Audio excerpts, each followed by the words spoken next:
President, this is not an interpellation, just a manifestation. Mr. President, bago pa man naglabas ng affidavit ang mag-asawang Diskaya, nag-comment na po ako dahil narinig ko doon mismo sa hearing nung tinanong siya nung ilang mga senador. Binanggit niya ang mga pangalan at sinabi niyang mula 2022. Hindi bago ng 2022. Wala pa ho silang affidavit noon, tinanong sa kanila sa hearing. Kaya nung pa man, nag-comment na ako. At ako mismo sa comment ko, sabi ko, mukhang Photoshop tsaka edited. Hindi yung testimonya, hindi yung affidavit, kasi wala pang affidavit noon eh. Testimonya pa lang nung una o pangalawang hearing. Kaya, in fairness to the Senate President, kung sinabi niyang edited, I was not referring to, this representation was not referring to the affidavit. Or in any way referring to the chairperson of the Blue Ribbon Committee. I was referring directly to the testimony given during the hearing, public hearing, of the Diskayas, that they said they started flood control projects in 2016 and then went on to continue until 2025.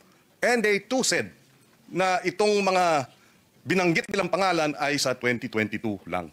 So kahit na wala pa ho yung affidavit, doon pa lamang sa kanilang mga testimonya during the public hearing, nakita ko na mukhang hindi kapani-paniwala. At least this is my view as a lawyer, na mukhang kung gagawin silang state witness, kinakailangan buo, hindi edited. And when I refer to edited, sila bilang mga testigo, ine-edit nila. Hindi yung chairman ng komite, hindi yung sa I was not referring to the affidavit, I was referring to their testimony when the affidavit had not yet been actually submitted. Just for the record, Mr. President. Thank you, Senator Pangilinan. In addition, Mr. President, in addition, point number 2, sorry. I was a member and continue to be a member of the committee. At hindi pa nakumbinsi siguro na lalabas, iba po yung kanilang testimony sigurado. Ngunit nung malaman nila na may pagkaseryoso naman po yung offer namin, na kung makakatulong po kayo, magsabi na kayo ng totoo, baka po, sabi namin, yung criminal prosecution, madidispense na yon, pinaka most likely siguro, pagdating ng araw, civil liability na lang ang haharapin ninyo. Meron po akong paniwala na pinag-isipan nilang mabuti yon, kaya lumabas yung mag-asawa na yon. Nung lumabas sila, natural, dahil sa magsasabi na sila ng totoo, lalabas po talaga kung anong gusto nilang sabihin. Maring taliwas po doon sa narinig na nauna na pahayag ni Senator Kiko. Sa mga tweet, hindi po pwedeng pagbasihan yung nauna nilang pagsagot sapagkat hindi pa sila nakapagpasya na kanilang sasabihin na kung anong nalalaman nilang totoo sa kanilang kalooban. Yun po yung totoong nangyari ron. Kaya hindi po ako naniniwala na dahil lamang doon sa maaring hindi pareho nung una yung kanyang testimony at doon niya na sinabi yung buong katotohanan ay maaring edited o maaring may pagbabago o hindi pwedeng pagbasihan. Sa akin palagay po, ang pinag-uusapan natin, ano man yung kanilang sinumite. Wala pong karapatan ang sino man sa atin, uhusgahan yun eh. Yun po yung kanilang nalalaman eh. Pagdating po ng araw, ang korte na po ang gagamit doon. Kung sakasakaling matapos po yung investigasyon na ito, nagkaroon po ng committee report at sinumite po at ang rekomendasyon po ay ipagsakda lahat ang mga tao may kinalaman dito. Yun po mga ganong klaseng dokumento ay pupunta rin sa korte eh. And in the final analysis, only the court can determine yung veracity o yung kawalang katwiran, kung meron man, ng mga naunang pahayag. Yun po yung gusto naming mapansin, Mr. President. Salamat po. Thank you, Senator Marcoleta. The Senate President is recognized. With some of the opinions that were aired, was a question by the public. It was a question even by Secretary Claire Castro or Attorney Claire Castro. The question was, di ba kailangan abogado yun? So that was asked of me. And I said, no. Nothing in the rules says so. Wala naman talaga eh. As a matter of fact, we elected Sani Alvarez as Blue Ribbon Chairman for 2 years. And he's not a lawyer. Binagdebatihan na namin nila ni Pali Gonzales yan, sa kanila Ernie Maceda, matagal na. Ano? No. He's never a lawyer. Sani Alvarez was not a lawyer. Oh, we even debated about it. No, I am very sure, 100%. Oh. Anyway, so again, no, wala akong binabanggit ng ganun. You should not feel alluded to when I say na ang mga... Kasi, tinatanong nila, hindi naman daw abogado, Senator Lacson. Magaling na investigador eh. Di ba? Talo niya ng karaniwang abogado. Hindi ko sinabi si Senator Marcoleta ay abogado na yun o sino pang abogado. I never mentioned any name. I was saying, napakadaming abogado sa Pilipinas, libo-libo. So a lawyer who was not well-versed in investigation, mas gusto ko na yung investigador. That was my point. Ano ba? Why will you feel alluded to, Mr. President, if I did not mention your name? Di ba? Now,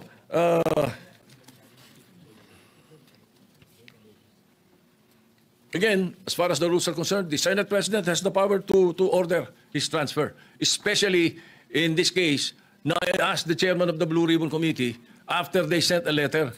And it was done in court. It was done in the RTC 112 this morning. That was where the letter was transmitted to Attorney Valentina of the Senate Legal, who was representing the Senate in the hearing of the writ of amparo. Yun ang istorya nun. So the request was go back to the Senate. Ay sabi ko maganda, if that is your request, because that is precisely what the members of the minority wanted. Hindi ba? So no question. O ba't may question ngayon? Nalilipat natin, binalik natin sa Senate custody. Ano? And then also, to be fair to the OSAHA, ano? Every day, they monitor wherever that person is. Kahit na nung dinala natin yung si Colonel something sa Muntinlupa, mayroon tayong sa Pasay City Jail, si Balad Bayon. You don't need to have an OSAA there the whole day, 24 hours. It's not necessary. The important thing is it's under the custody of a legal custody. Yun ang importante rin. So hindi kailangan nakabantay OSAA doon. Now, if you want to change the rules, then you propose an amendment to the rules. Na gusto niyo, OSAA nakabantay kahit saan natin ilagay. Alright? Now, maraming nabanggit eh. Kaya isa-isa natin to. Pasensya na kayo. Ang Witness Protection Program, ano? Ang pagkakaalam ko, magkakaroon ng immunity from criminal prosecution. So kung natatakot sila sa kanilang security, bilyon-bilyon ng pera nila eh. Ang dami nila pwedeng bayaran sa security guard eh. Kahit 1,000 security guard kaya nila eh. Bakit kailangan ang gobyerno? Ay galit na galit na ang mga tao dahil hindi nga natin malaman kung ilan yan, kung nangyari nga yan, kung sila nga yan, hindi po ba? Kaya we were just trying to be prudent. Konting konting hinay. Huwag yung sasabihin natin. Kaya sabi ko, ba't tayo nagmamadali? I'm not pertaining to any senator. Bakit, sana do not feel alluded to if I don't mention your name. Di ba? Oh, and then, state witness, there is no other direct evidence available for proper prosecution. Eh. So, it is not applicable to the Discayas. At saka na, hindi rin pwede sapagkat ang pananaw ng karamihan, ang pananaw ng taong bayan, sila most guilty. Ang pwede sa Witness Protection Program, yun, not the most guilty. Yun ang sinasabi ng batas. Anyway, as I said, the Senate President has the power to order the transfer. And if I have used a word that does not conform to your palate, then pagpasensyahan nyo. Pag ganun, pagkat karamihan ng binanggit ko, opinion ko. Kung ako ini-interview ng media, I always, as far as I'm concerned, tell the truth. Pag ang media kausap mo taong bayan eh. Ganun yun. Kaya iniiwasan ko na hindi ako magsabi ng totoo. Kung opinion ko hiningi, binibigay ko opinion ko, hindi ko tinatago. So if you don't like my opinion, I'm sorry, Mr. President. But that's how it is. Thank you. Yeah, Mr. President. What is the pleasure of the Minority Leader? Yeah, Mr. President, because I mentioned some of that, may I be allowed to interject? And then, of course, it is the pleasure of the Senate President if he wants to answer again. The Minority Leader is recognized. Thank you, Mr. President. Unang-una, Mr. President, sa rule, verbal lehis. Kapag ka very clear, plain interpretation, clear po yun. You do not interpret.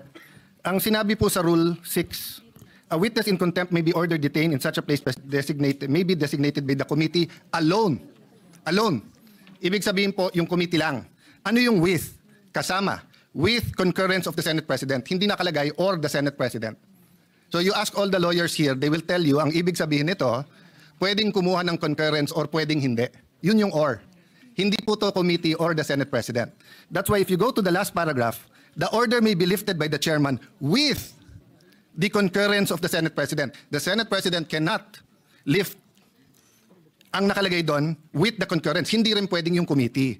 So na-violate po rules natin because it was not the committee alone. As I said, personally, I don't take it against the Senate President nung unang araw na pag-upo niya. Kasi unang-una po, kakapalit lang ng Senate President. Pangalawa, tumawag yung Speaker, nagkaroon ng debate. Having said that, it is very clear in the rules and in the Constitution, meron Supreme Court cases yan, that the plenary is supreme. Even the Senate President said, di ba, primus inter pares, he's just the first among equals. Equal tayo lahat. But of course, he represents the Senate. So when the plenary decided to put him in Pasay City Jail, ang makakalift po niyan, hindi po yung committee, hindi po yung Senate President, it's the plenary. So we violated our rules. That's why we stood up to correct. Okay, let me go now to the Witness Protection Program. Let me first mention I love the humility of the Senate President in the sense na sinabi niyang opinion niya yon, and of course the Constitution guarantees him his opinion. But let us remember, Senator Tito Soto, before Monday, gave the opinion of a senator. But after Monday, he's giving the opinion of the Senate President. There's a thin line between the opinion of the Senate President for the Senate and the opinion of Senator Tito Soto.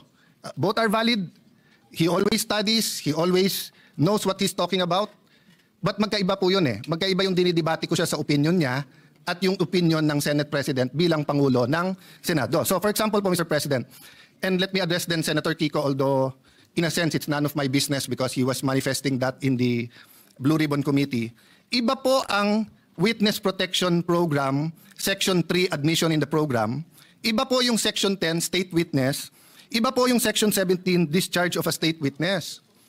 Yung pong sinasabing he does not appear to be the most guilty, yan po ay tatanggapin natin pag state witness na, wala po tayo doon. Nandun pa lang tayo sa Section 3 protection. So let me make that clear. Kasi po ang nasabi ng Senate President, paano yun yung perception ng tao, most guilty sila. First of all, I don't agree. Kaya nga nagrarally, alam ng tao may mastermind sa likod nila. Di ba? Napakagaling naman ng Diskaya na pati BICAM, pati budget, pati everything, sila ba nagpapatakbo ng gobyernong Pilipinas? Di ba? They probably could be one of the most guilty na may kasama sila, pero it is very much possible na may mastermind behind them. At hindi lang po sila ang may ghost. So kung sila ang mastermind, then ibig sabihin, for example, Wow, Sims, etc. Ibig sabihin nun, kasama din sila.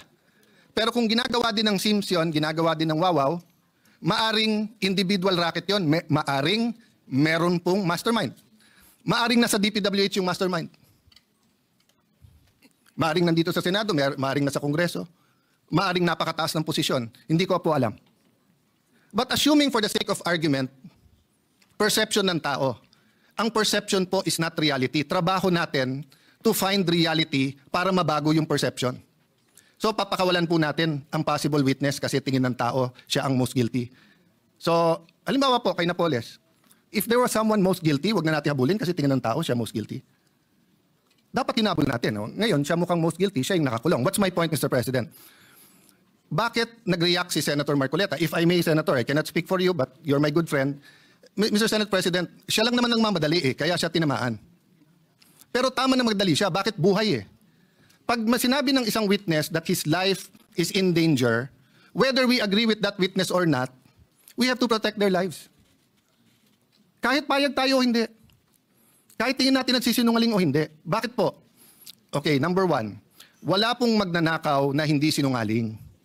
Kaya nga ang kapatid ng magnanakaw ay sinungaling. Bakit po? Ghost project. Pinirmahan mo na may project So nagsinungaling ka na may project kasi wala Di ba? Ninakaw mo, hindi sa'yo yon. Pinalabas mo sa'yo, nagsinungaling ka na. So magkapatid po yun. Hindi nga magkapatid, it's the same person. So pagka nahuli, hindi ka agad aamin yan, magsisinungaling muna yan. Hindi ako yan. There is a process and a time, and tama po si Senate President, tama po the esteemed Senator Kiko, dumaan sa proseso. Ang problema natin, ayaw natin sa proseso. Protection pa lang, sinasabi nila, papatayin sila. So pagka yan, binigyan mo ng protection, kasunod na doon, sandali lang, ano ba alam mo? So question, paano yan baka magsinungaling? Hindi po, bakit? Sabi po sa Section B ng Section 3, Section B, his testimony can be substantially corroborated on material points. So again, quoting Senator Lacson, may resibo. But quoting myself, hindi peke na resibo, hindi ghost receipts. So ibig sabihin po, pagkatapos mo bigyan ng proteksyon, papupuntahin mo ngayon sa DOJ. Doon mo na pakakantahin. doon mo na i-assess bakit importante to. Kasi pag nakita ng SIMS, nakita ng Wawaw na may kumakanta na, mag-uunahan na yan sa DOJ kung sino ang kakanta. Parang karaoke yan. Pag hindi pa naka-on at wala pang may hawak ng mic, walang gustong kumanta. Pag kinuha na ang mic at kinanta na yung My Way, agawan na sa mic yon. Habang walang kumakanta kung sino ang mastermind dito, wala, liligawin po tayo. Tayo, ngayon. I feel for the Senate President. If part of him feels we're wasting time, may I admit, Mr. Senate President, dear colleagues, part of me feels that we might be wasting time. Bakit? Instead of using this to find the mastermind. Senator Lacson, I appreciate what you've been doing. Having said that, let's go back to the rules. Pag binigyan mo ng protection ng mga diskaya at hindi sila magsabi ng totoo, that can be corroborated in material points. I-discharge mo sila, bahala sila sa buhay nila. Pero may mga techniques yan. Sa ibang bansa, yung kanilang Attorney General, DOJ, sasabihin yan, paano yan, kumakanta na? O kaya sasabihin sa diskaya, papakawalan ka namin, walang proteksyon, pero ipagkakalat namin, sinabi mo na sa amin, ayaw mo lang pirmahin kung sino ang mastermind. So, there are different techniques that are legal to ferret out the truth. Pero hindi naman pwede pong, sabi nga ni Senator Escudero pag binanggit ang congressman, hindi credible. Pag binanggit ang senador, credible. Pag binanggit 2022, papunta ngayong credible, hindi binanggit. I myself think dapat banggitin na 2016. Ba't banggitin nyo rin 2010 to 2016? Wala naman nagsabing graft free ng DPWH noong 2010 to 2016 Sa bayan namin, contractor, congressman, doon na uso yung sheet piling 2010 to 2016. Bago noon, walang sheet piling sa Taguig. Pero yung sheet piling na isa sa mga pinaka-corrupt ways of flood control, nangyari po to 2010 to 2013 or 2016. So let's get to the bottom of it. But let's follow the law. Yung state witness, malayo pa yon. So nung una ko nabalitaan, kailangan state witness. I disagreed with Senator Marcoleta and went up to him and said, Boss, baka magkaiba tayo ng opinion kung dapat si Diskaya. Pero tama nga siya, wala pa tayo doon, nasa protection pa lang . Hindi pa natin naririnig kung anong sasabihin nila. Ngayon, kung, hindi ko na itutuloy, pero yung initials na lang, kung BS ang sasabihin sa atin, buisit sila. I-release mo sila ulit. Di ba? Pero paano po kung willing sila magturo? Last point. Iba po ang discharge of the accused to state witness. I think it was JV Hinlo sa Facebook na nagsasabing, remember, hindi all or nothing to. Pag state witness ka, hindi ibig sabihin, totally discharged ka na. Pwedeng halimbawa, imbis na 5 habang buhay na pagkakulong, 1 habang buhay na pagkakulong ka na lang. Ngayon yung sinasabing kailangan isoli yung pera, I agree with that. 100% dapat may restitution. 100% dapat ibalik. Sa Biblia nga, doble pa dapat ibalik. Ito lang po ang tanong. Wala sa batas yun . Wala sa batas. That's a matter of public policy. So what does it mean? Patawag mo muna yung mga Diskaya o anong willing nyo gusto sabihin. Okay. Makorroborate nyo ba? Ibig sabihin, meron bang resibo yan? So sinabi mo, eto binigyan ng 30%. Nasaan yan? Kasi hindi ko na po babanggitin ngayon . Or babanggitin ko na po ngayon. Sa Taguig, may project po ang mga Diskaya. Open bidding . Pero kung hindi ako magkakamali, sa Pasig, meron din pong project ang mga Diskaya. Both kay Mayor Vico sa City Hall at both sa, And siya pa nga nagsabi nun, kung hindi ako nagkakamali this is not an expose. I'm just telling you as a fact. And I'm looking at when tong mga project na to. So far, wala pa kami nakikitang ghost. So far, may nakikita kami. Maganda pagkagawa, okay or pangit, pero subcon daw. Hindi ko alam. Of course, malicious yung pagka-post. Malicious, mali na delicious. Malicious. Kaya pinagpepestahan kasi pag sinabi 1 billion in 3 years, Taguig has 1% of the population of the Philippines. We have 1.3 million people, almost 1%. Taguig is one of the biggest income earners of the Philippines. So ang infra ng Taguig is between 7 to 9 billion. So sa 7 billion a year, in 3 years, 21 billion. Ang 1 billion mo, wala pang 4%. Ang Taguig used to be underwater for 3 months. Pag umulan ng December or November, hanggang January na yon. Awan ng Diyos, hindi masyadong bumabaha ngayon. Very minor. So what's my point? Imbestigahan niyo po kami. Huwag niyo pong i-exempt ang kahit anong city. Huwag niyo i-exempt si Alan Cayetano. Huwag niyo i-exempt ang congressman namin. Huwag niyo i-exempt yung kapatid ko na dating mayor. Huwag niyo i-exempt si Vico Soto. Huwag niyo i-exempt si Joel Villanueva. Lalong niyong wag i-exempt si Jinggoy Estrada. Huwag niyo i-exempt ang mga congressman. Pero bakit? Sandali lang. nagsalita ka diskaya, bawal ka na. Pero ikaw, Bryce, dahil senador binanggit mo, sige, sabihin mo lang kung saan mo gusto, doon ka na magstay. Hindi ata tama po iyon. No?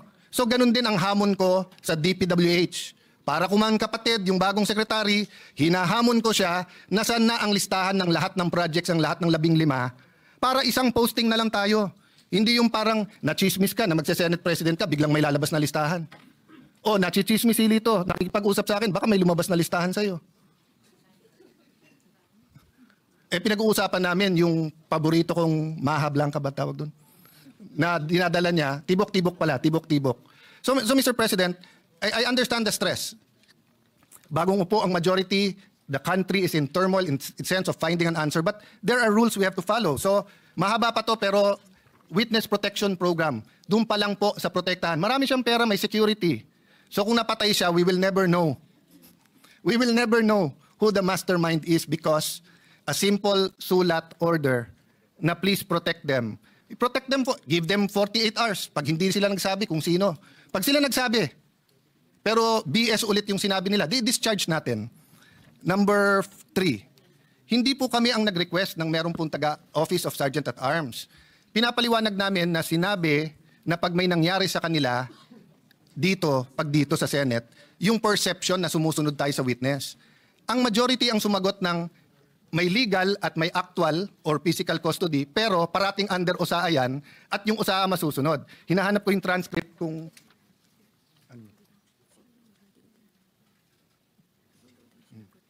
Yeah. Okay, anyway, hinahanap ko kung nabanggit na meron taga-USAA doon. Pero nabanggit ko, I know, wag na tayo mag-ubos ng oras to look at the TSN. Ang concern namin, sinong magko-coach o kakausap sa kanya doon. Don't worry, mahigpit ang rules. Diba? Tapos nandun ang USAA. Wala nga yung USAA dun eh. So yun ang point namin. Hindi po namin krinikriticize ang USAA, hindi namin nahanap. Pero napakabigat ng ano na to, ng mga allegations dito eh. So yung integrity ng witnesses, napaka-importante. Opinion. I agree with you, Mr. Senate President. Dapat hindi balat sibu, dapat hindi tinatamaan. Nabanggit nyo, devious. Devious. Ibig sabihin, makademonyo. Yung plot na magkakaroon ng bagong Senate President. Unang-una, ang nagbanggit na mag-ingat sa coup ay kasama nyo sa majority nung Thursday dito, hindi kami sa minority. Pangalawa, 2007 pa ako nandito sa Senado, wala pa akong nakitang minority dito na ayaw maging majority. Si Coco Pimentel, tuwan-tuwa sa magiging minority, pero gusto niya maging majority at gusto niya maging Senate President. Sa 24 sa atin dito, baka si Lito Lapid lang ang ayaw maging Senate President. Pero baka gusto mo rin. Baka gusto mo rin. Pwede rin. Pwede rin. Oh. So, 3 na lang kailangan natin, Supremo. 9 na kami, pang 10 ka, 3 na lang, 13, Supremo. Okay. What's my point, Mr. President? Hindi po kami ang nagsabing may plot. Alam niyo po kung nabasa ko to sa Facebook, napakaganda. Sabi niya, what is the difference between stupidity and intelligence? Sabi niya, ang intelligence may hangganan. Tama nga naman, wala naman hangganan ng stupidity, di ba? So tanong ko sa inyo, mga kasama ko, sa minority man majority, sinong tanga na magkuku tapos i-announce tapos ilalagay sa Facebook na may numero na sila? Di ba? Wala naman magkuku tapos i-announce tapos sasabihin na meron. Siyempre lahat tayo may supporter, kinikilig yun. O ilabas natin bukas na si JB Ejercito ang magiging Senate President, kikiligin po ang mga supporter ni JB Ejercito. Ilagay po natin na si Jingoy Estrada, kikiligin supporter niya, magagalit naman yung galit sa kanya. So, we respect the majority and your prerogatives, Mr. President, di ba? Wala akong kinausap na senador over the weekend. In fact, nahiya ako sa minority because ang paalam ko sa kanila, minority leader. Di ba?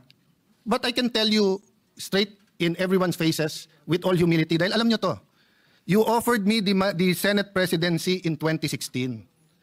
Pero ang kasama doon ay magiging Secretary ay Justice Committee si Leila de Lima na alam kong ang tanging pakay ay tanggalin si Duterte plus other committees that I did not agree with. That was the cost. Hindi ko kayang bayaran yung cost na yon. Hindi ko kayang bayaran yung cost na yon. So, I lost it. Napunta kay Coco Pimentel and it was good for the country. Panay Mindanao. But yun yung cost. Oh, it was offered to me again last month. But sabi ko, hindi ko kayang saksakin sa likod. Kahit sa harap, hindi ko kayang saksakin si Cheese Escudero. So humanap ng ibang kandidato. And I think At this time, Senator Soto has a role to play. And he is Senate President. Di ba? So if and when it is offered to me, it will be in terms that I can pay the cost. Kasi lahat yan may cost eh. Eh, ang hirap maging independent po ngayon. Bawat galaw natin, ituloy natin yung hearing, may galit kasi may independent commission na. Huwag natin ituloy ang hearing, parang may pinagtatakpan tayo. That's why I'm glad that the Senator Lacson said, tuloy yung hearing. Let's focus, may mastermind dito. Yung mastermind ang kailangan mabunyag. Bakit? Kasi kung hindi uulitin. Pangalawa po, may kultura, naging madali sa mastermind kasi kultura natin corruption. Sa maraming paraan. So, Mr. President, I beg to disagree that hindi nasunod ang rules. But we're starting out. And our plate is full. Sa minority, we have a nation-building agenda. We plan to participate sa budget hearing. Sinabi, wala ng flood control funds. Some want it sa feeding program, some want it sa education, some want it in different programs. So we'll all be busy here, but we have to establish.